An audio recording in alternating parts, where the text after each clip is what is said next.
दोस्तों मेरी बातों को ध्यान से सुनिएगा।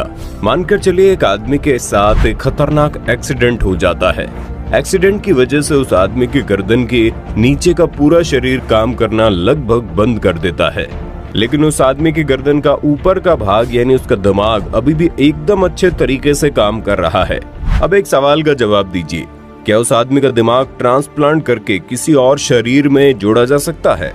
ये एक ऐसा सवाल है जो लंबे समय से दुनिया भर के वैज्ञानिकों के दिमाग को परेशान करके रखा हुआ है। उनका मानना है कि जब किसी आदमी का लिवर ट्रांसप्लांट हो सकता है, हार्ट ट्रांसप्लांट हो सकता है, स्किन ट्रांसप्लांट हो सकती है, हेयर ट्रांसप्लांट हो सकते हैं, तो फिर किसी का दिमाग क्यों नहीं?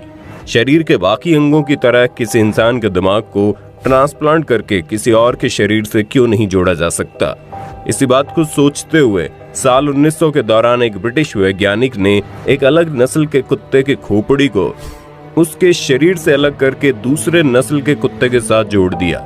वैज्ञानिकों को इस बात का पूरा भरोसा था कि जैसे ही सर्जरी पूरी होगी कुत्ता होश में आ जाएगा, लेकिन अफसोस कि ऑपरेशन के लगभग एक सप्ताह बाद भी कुत्ता होश में नहीं आया और पता चला उस कुत्ते की मौत हो चुकी है। इसके बाद लगभग साल 1960 के दौरान एक बंदर के साथ ऐसा किया गया। इस बार वैज्ञानिकों को थोड़ी सफलता मिली और हुआ ये कि खोपड़ी को अलग करके किसी दूसरे बंदर के शरीर के साथ जोड़ने के बाद बंदर होश में भी आ गया, लेकिन अफसोस कि बंदर का शरीर का कोई भी अंग काम नहीं कर रहा था और लगभग 9 दिनों बाद उस बंदर की मौत हो गई। जिसके बाद लगातार इस विषय पर दुनिया भर के वैज्ञानिक शोध करते रहे कि आखिर किस तरह करके किसी इंसान की खोपड़ी ट्रांसप्लांट की जा सकती है। अब जो आगे मैं आपको बताने जा रहा हूं उसे सुनने के बाद आप कहेंगे क्या ऐसे भी एक्सपेरिमेंट वैज्ञानिकों ने किए हैं?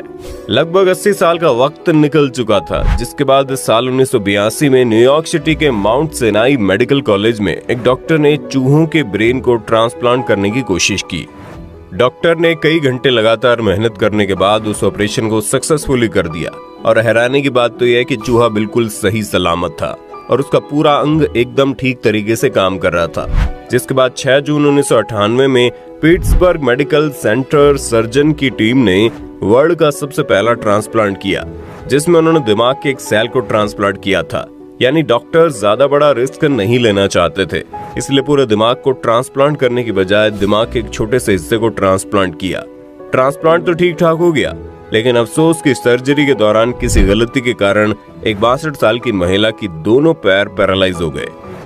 ये घटना साल 2013 की है, जब एक न्यूरोसर्जन के प्रोफेसर से कई लोगों ने यह बात पूछी थी कि जिस तरह से एक शरीर से लीवर निकालकर ट्रांसप्लांट किया जाता है, क्या उसी तरह एक खोपड़ी को निकालकर दूसरी खोपड़ी में नहीं डाल सकते क्या? तो इस सवाल के जवाब में सर्जन ने कहा था कि इस तरह के ऑपरेशन फ्यूचर में जरूर होंगे, लेकिन अभी हमारे पास ऐसी टेक्नोलॉजी और साइंस डेवलप नहीं हुई है कि हम ऐसे ऑपरेशन कर सके।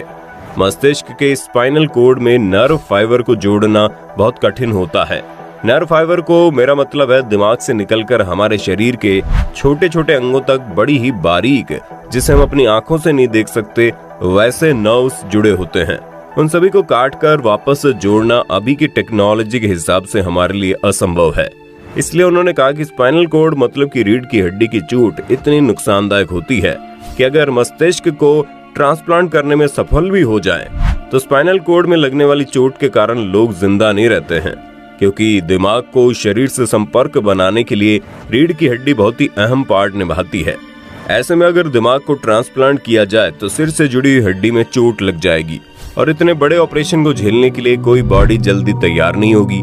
इसलिए ब्रेन ट्रांसप्लांट से पहले एनिमल टेस्ट किया जाता है और जब एनिमल के ऊपर ये रिसर्च हो रही होती है तो उसका पूरा परमिशन लेकर सरकार से लेना पड़ता है।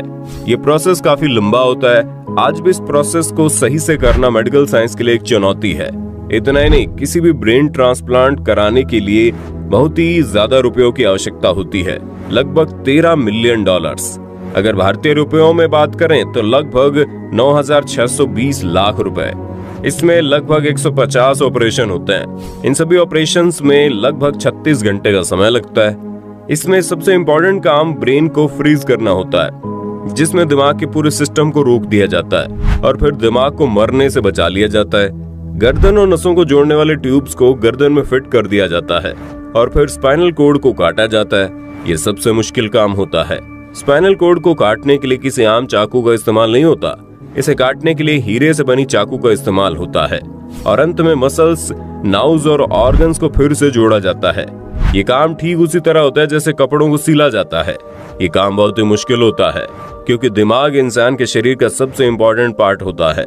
ब्रेन ट्रांसप्लांट करना आज भी साइंस के लिए एक चुनौती बना हुआ है क्योंकि इस वक्त पूरी दुनिया में अब तक ऐसा एक भी केस नहीं हुआ है जब किसी एक इंसान की खोपड़ी को उसके शरीर से अलग करके किसी दूसरे शरीर के साथ फिट किया गया हो। इस वक्त दुनिया में कई ऐसे वैज्ञानिक मौजूद हैं जो ब्रेन ट्रांसप्लांट के ऊपर शोध करना चाहते हैं। उनका मानना है अगर उन्हें शोध करने का मौका मिले तो वो सफलतापूर्वक ऐसा कर सकते हैं, लेकिन ये काम इतना रिस्क भरा हुआ होता है कि किसी का भी जान जा सकता है। इसलिए किसी भी देश का गवर्नमेंट इस तरह के शोध की इजाजत नहीं देता। अमेरिका के एक डॉक्टर का कहना है कि उन्हें इस तरह के ट्रांसप्लांट करने की इजाजत अमेरिका में नहीं मिल रही है, इसलिए वो चीन में जाकर इस ट्रांसप्लांट पर शोध करेंगे। इसलिए उन्हें कुछ ऐसे लोगों की जरूरत है जो अपने अंगों को दान करने की इच्छा रखते हों।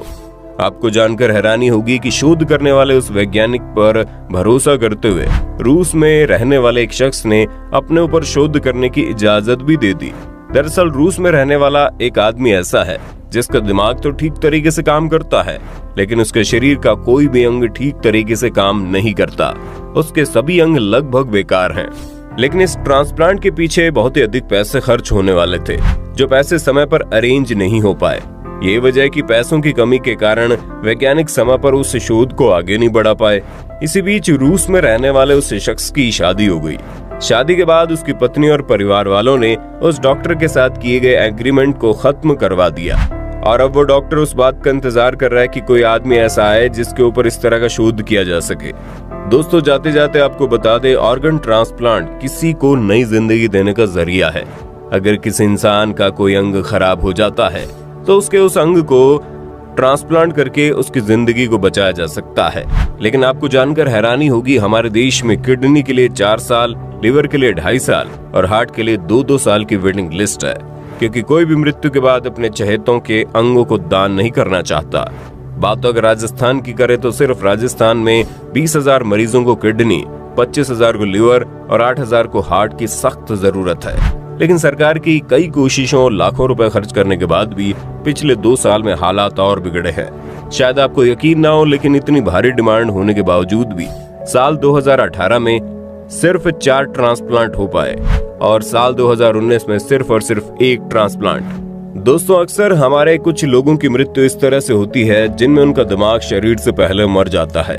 ऐसे इंसान के शरीर के अंग जैसे कि किडनी, हार्ट और लिवर जैसे अंग किसी दूसरे इंसान को नया जीवन दे सकते हैं। आपको जानकर हैरानी होगी, देश में प्रति 10 लाख पर सिर्फ 30 और राजस्थान में प्रति 20 लाख पर महज 1 डोनर ही मिल पाता है। यानी कि अगर देश में 10 लाख लोगों को किडनी की जरूरत है तो उनमें से महज 30 लोगों को किडनी डोनेट करने वाला आदमी मिल जाता है। यही वजह कि प्रदेश के 53,000 से ज्यादा लोग कई साल से ऑर्गन का इंतजार कर रहे हैं और अधिकतर लोग तो ऐसे हैं जो डोनर का इंतजार करते करते ही मौत की नींद सो जाते हैं। दोस्तों, आपको बता दें, किसी इंसान की मृत्यु के बाद भी उसके शरीर के कुछ खास अंग कई घंटों तक जीवित रहते हैं, या कहिए इस काबिल रहते हैं कि यदि उन्हें किसी और व्यक्ति के शरीर में लगा दिया जाए तो वह फिर से जीवन देने का काम करते हैं। मृत व्यक्ति के शरीर में सबसे कम समय तक आंखें और सबसे अधिक समय तक किडनी इस लायक रहती हैं कि उन्हें किसी और शरीर में प्रत्यारोपित किया जा सके। लेकिन अफसोस की जानकारी के अभाव में 99% से ज्यादा लोग ऐसे हैं जो अंगदान में रुचि नहीं रखते। अगर अंगदान किया जाए, हर साल न जाने कितने हजार लोगों को मरने से बचाया जा सकता है। दोस्तों, उम्मीद करते हैं जानकारी आपको अच्छी लगी होगी। वैसे जाने से पहले आपसे एक सवाल है, आपके मुताबिक मृत्यु के बाद क्या अंगदान करना सही है या गलत? आप हमें कमेंट करके बताइए। वीडियो अच्छी लगी तो लाइक कीजिए, चैनल को सब्सक्राइब करके बेल आइकन दबा देना, क्योंकि the earth adventure in Hindi की टीम आपके लिए हर रोज ऐसे ही जानकारियां लाती रहती है।